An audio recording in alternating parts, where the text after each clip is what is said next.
Now I'll pass over to Teresa, who is going to introduce the next panel for this afternoon. Thank you, Roberto, and please let me join all the others in thanking the organizer of this conference and the speakers of this day, which hasn't finished yet, but it has been already incredibly rich. We are now, after this beautiful keynote speech by Professor John Willey, we are going to move to the second panel, which is devoted to the derivations, Zanzotto derivations with other disciplines, such as anthropology, philosophy, cinema, and the arts. So I'm going to introduce our first speaker, Matilde Manara.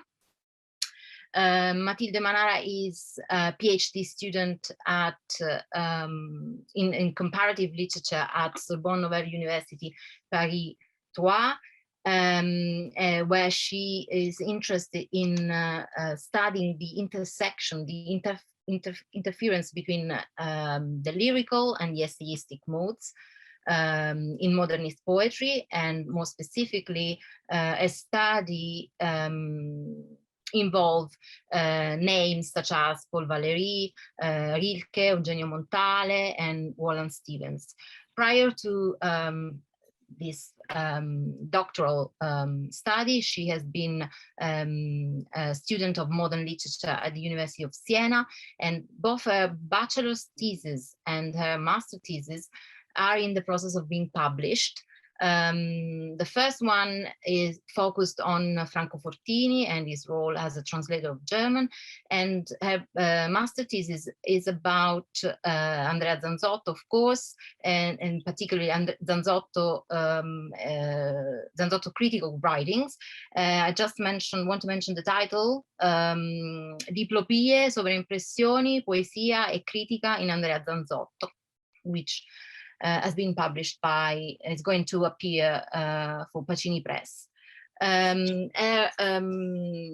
Paper today is entitled Outraging Nature, Zanzotto's and Tarkovsky's Nonplaces Between Wasted Arcadia and Landscape's Revenge. So please, I hand over to you, Matilde. Thank you, Teresa Franco. Can you hear me? Yes, we can hear you. So I'll try to share my presentation, which doesn't start from here. Okay, can you also see my presentation? Yes. I can't see. Yeah, no, no, the page is cut off. Oh, really? Yeah. I think it's to probably you have to zoom out for wait, yeah, I'll try to start again. Yeah, I see something strange going on. Yeah, there is a problem with the presentation mode, I think. But if you just wait, I'll try like to, this, we can, yeah. Now it's visible. Now it's visible, but I will have to go down like this, and it's not going to be very, very practical. Let me try once again, and otherwise I will just do it this way. So maybe, no, not this way, sorry.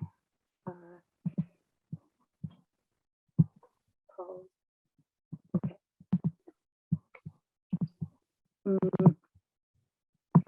What about now? No. Again, I guess you still can see. Okay, I will just switch to the half screen mode and hope. This way you can see at least the presentation. Yes. Also the frame. So okay, not that bad then. So thank to everybody. Good afternoon. Thanks to Alice Dinetti, Roberto Bardazzi, Nicola Gardini, and all the other participants for their inspiring contributions so far. I am egoistically happy that the conference has been postponed, because in March last year, I would have started by saying that the Zanzotto never refers openly to the work of Tarkovsky. Well, at that time, I had forgotten what Francesco Venturi mentioned in his Genesi e Storia della trilogia di Andrea Zanzotto, where he quotes a 1975 draft of Sotto l'alta guida Abbondanze that closes with a reference to Tarkovsky's Solaris. We can read Il corale di Solaris. The last verse refers indeed to Bach's prelude chorale in F minor, Ich rufe zu dir, Jesu Christ. The film's soundtrack was released in Italy in 1974. But apart from this subsequently concealed reference to Solaris, Zanzotto does not mention Tarkovsky neither in his thoughts on cinema or in his observation on science fiction. The two authors, nevertheless, share many concerns. The one about the conflict between nature and history, the one about the relationship between individual and collective experience, the one about the sacred in all its anthropological and then not strictly religious extent, the one about the alliance between art and technique, not to mention their mutual interest in cinema and poetry. We know that Zanzotto was both, and we have spoken about it today, both fascinated and repulsed by movies, and that Arseny Tarkovsky, who was Andrei Tarkovsky's father, was a poet, and that his poetry often constitutes the voice-over of Tarkovsky's movies. So with my contribution, I will explore some of these similarities, and in particular, the way Zanzotto and Tarkovsky represent, each through their favorite medium, the conflict between historical and natural temporalities. I will focus my analysis on a few poems which describe a lyrical journey through wasted and yet alive landscapes. And I will then compare this text to Tarkovsky's ways of depicting similar situations in his sci-fi movies Solaris and Stalker. I will place a particular emphasis, if I have time to do that, on the stylistic device deployed by the two authors, which are Tarkovsky's long take and cut, and Zanzotto's syntactic macrologies and figures of reticence.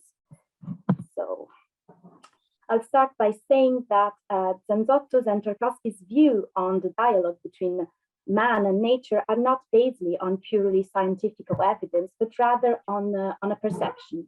The perception of a conflict between different and increasingly divergent temporalities, one that presides over individual experience and one that covers a broader geological chronology. Mud that almost randomly germinates to life, but that also tends to fall back on itself, as Zanzotto, translated, describes Montale's poetry in his well-known essay L'inno nel fango.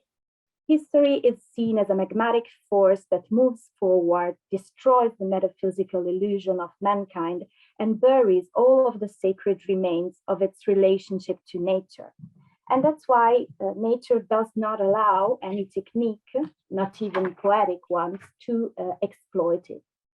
From Dietro il paesaggio to Conglomerati, Zanzotto lays traps and builds false bottom that enable his lyrical eye to detect nature pockets of resistance, if I can say that, against the breaking of history.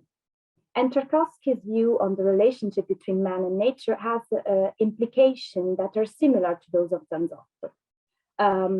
Nature is the last refuge of the sacred in a war ravaged by war and ever closer to collapse. And paradoxically, nature represents the supernatural, at least in the pseudo-science fiction diptych Solaris and Stalker. As well as Zanzotto's Bosco, the zone and the foreign planet are described as both hostile and mysterious sides, both outraged and outrageous. The laws that rule over them are unknown to those who venture into the landscape.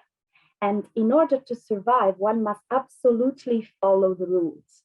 One must move forward step by step, expecting to get nothing but cautious and dosing tastes of the landscape, And one must be prepared to, I'm quoting Zanzotto's Rivolgersi agli ossari, swerve between worst chunk sticking out from the ground. And you can also see this worst chunk in the still frame that I cut from Stalker. The forest, the zone, and the Solaris planet share an ambivalent nature then. They are both places to be frightened of and places to dream about. They are places evoking long gone and regretted times, but also places ruled by deadly hazard, places in a state of permanent change. And even though the wood is crisscrossed by lanes and well mapped, it seems impossible to orient it, to determine its borders, which gives the lyrical eye of Galatea in Bosco, here in the poem Nessun Logo, rather a lyrical view, the sensation of being nowhere. This lyrical eye looks at the ubiquity of the divine in the Bosco, but his position can only remain external, can only remain an invito al luogo. As in Stalker, though, there exists a positive element, because in the maze, in the text, or in the shots, it will always be possible to backtrack, to turn everything upside down, to convert to the landscape, as you can see in my presentation. Conversione will always be admitted. I'd also say that Tarkovsky and Zanzotto stress the physical at least as much, and I would say more than the allegorical nature of their sites. For the Italian reader, the Montello wood will always stand for its own individual history and geography, while for the Russian filmmaker, Russian audience of Stalker, the zone will always point directly to Chernobyl. These places are then hard to enter, dangerous, but then full of escape points.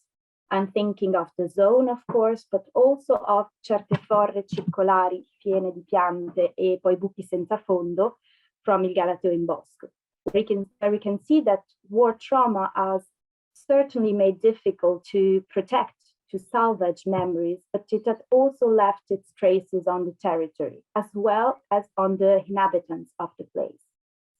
We can think about the people. I hope you're a little bit familiar with the work of Tarkovsky, for I don't have time to present it to you. But if you think about the people living around the zone in Tarkovsky's movie Stalker, and you can think about the stalker's daughter, who has developed a strange kind of kinetic power due to the radiation. And these powers are also mostly positive ones. Because in the tangle of human and non-human that constitutes both the zone and the wood, there's a life-giving power that is still preserved, a power that is embodied not only in natural elements, but also, interestingly, in artificial ones. The motoruggenti, the zone militari, the feste intestinali, even though not positive, carries a kind of a life-giving power. And in order to detect the truthful indications among misleading ones, it is necessary for the reader as well as for the lyrical eye or you to use their perceptive faculties to the utmost, including extrasensory, rhabdomantic. Gli assaggi dovrebbero essere cauti e rhabdomantici, as you can read in my quotes in my presentation. They have to use their extrasensory and rhabdomantic power. They remember the way that the stalker throws his knotted bolts around so that it won't fall in the zone's trap. And you'll even better remember the way one must pay attention not to trust, or not to trust too much, the woods map and billboards, as the one we saw this morning, the zona militare, keep out of certe forre circolari. The zone and the wood mean then different things to different men, to the stalker and to the lyrical eye on the one hand, to the scientist, the writer, and the tourist of Montello on the other. This art, science, religion system constructed on Stalker, main character, recalls what Stefano Dal Bianco writes about Zanzotto religious, something that consists, I quote, in an heroic attempt to ground the achievement of the subjective methods typical of poetry, a method completely non-systematic if compared to the religious or to the scientific one, on the objective knowledge that humanity has managed to elaborate in the course of history.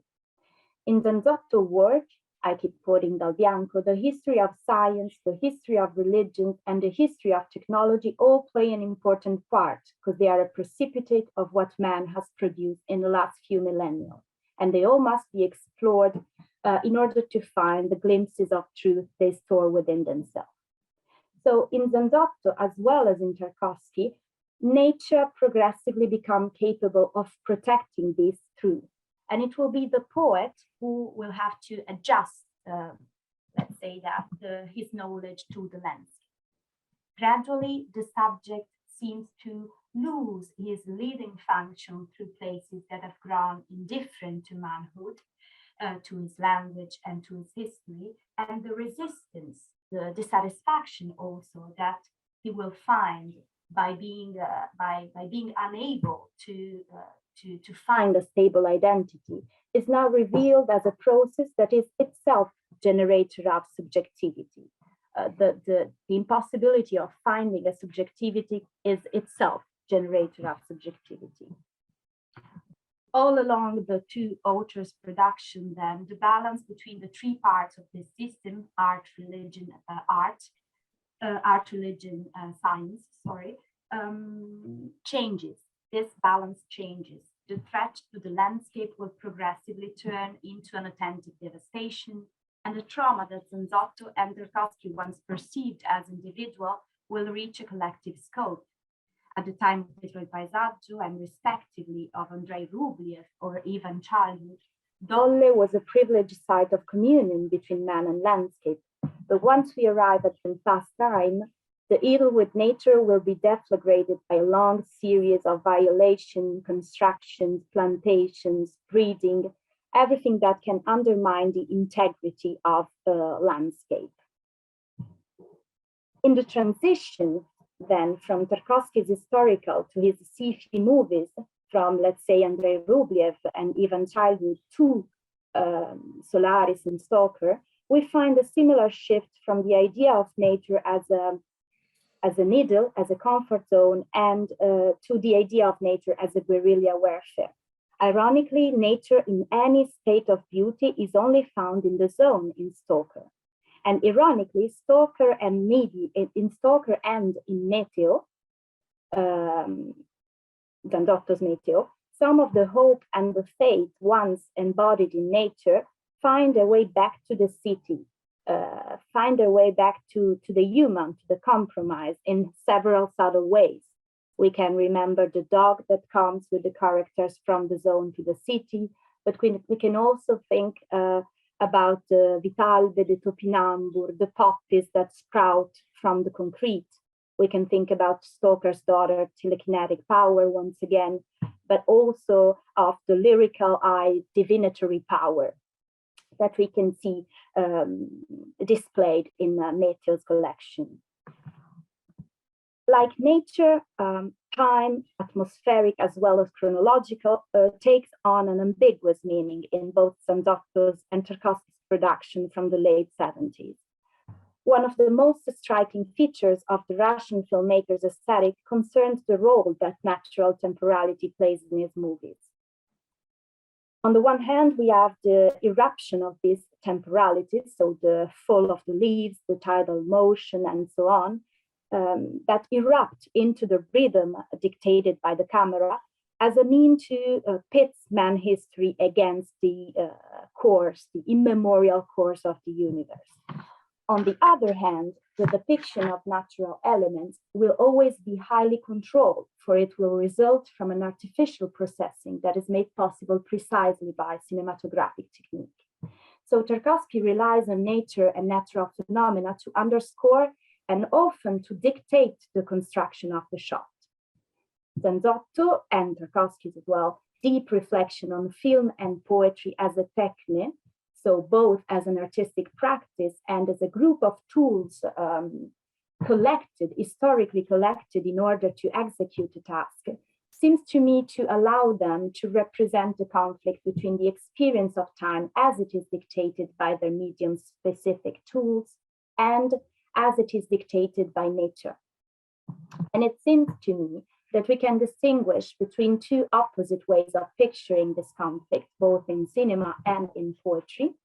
On the one hand, by giving the impression of a natural time going, and on the other hand, by explicitly showing this artificial creation that lies behind it. If you want, that's similar to Deleuze's distinction between image and mouvement and image-temps.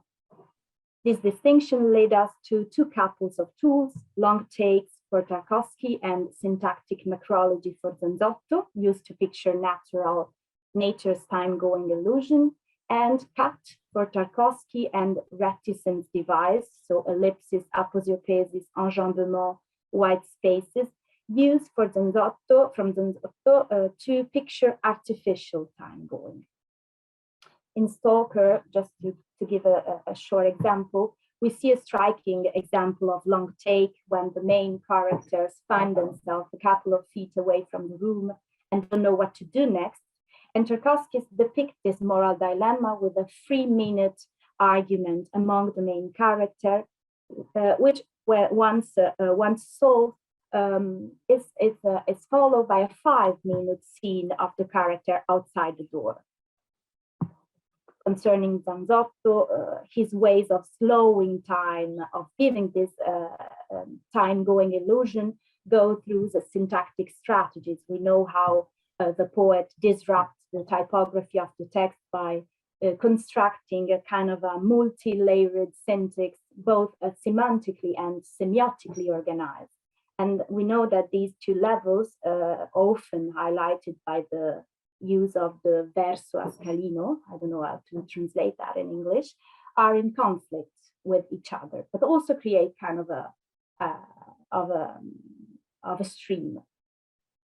As for the second and last group of technique, respectively cut and reticence devices, I would start by saying that editing plays an important part in Tarkovsky's and Zanzotto aesthetics, but also that the creative element comes from matching different temporalities rather than from a conceptual juxtapositioning. Tarkovsky and cut allow to separate scene and shots and then to let them come together spontaneously. For the film is for him like a living organism which has to detach itself from the authorial intent, and which can be and must be experienced from the audience in an individual and personal and very symbolic, deeply symbolic way.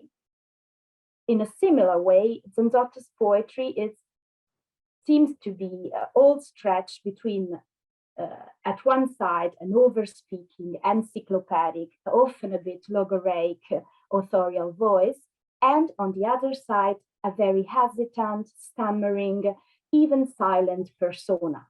The whole problem being whether we have to read this silence as standing for something unsayable or as standing for something simply unsaid. And this appeared actually to be the main question behind Non si sa quanto verda, whose opening preterition non si sa turns the ineffability of nature, the ineffability of the verde, into a sayable or at least a sensible one. And I will move toward my conclusion by quoting Pasolini, so another author we know have been close to Zanzotto and who interestingly gives voice to Arsenij Tarkovsky's poem in the first Italian dubbing of Solaris. I've read that in Andrea Cortellessa's recent book Il canto della terra. I didn't know that. And in his I segni viventi e I poeti morti, Pasolini says that cinema is no longer naturalistic, because never, basically, its time is the one of reality. Unlike reality, writes Pasolini, and I'm translating him, unlike reality, which is founded on an illusion, that is to say, of on the passing of something that does not really exist, time is not unreal in the movies. So basically, in this essay, Pasolini wonders whether a non-temporal, non-narrative cinema will ever exist, and he calls it cinema di poesia, so poetry cinema. He states that he will never believe in such a form if this form involves the exasperation of the real language of cinema, that is, of the cutting, at the expense of the unreal but still important language of reality. Well, to conclude, it seems to me that Tarkovsky and Zanzotto provide us, respectively, with the cinema di poesia, with a poetry cinema, which doesn't involve the exasperation of art at the expense of reality, and with the poesia di cinema, cinematic poetry, which also gives the idea of movement, which doesn't involve the dissolution of art at the benefit of reality. So they kind of may kind of convince Pasolini that the cinema di poesia and the poesia di cinema shall exist. And I thank you all for your attention.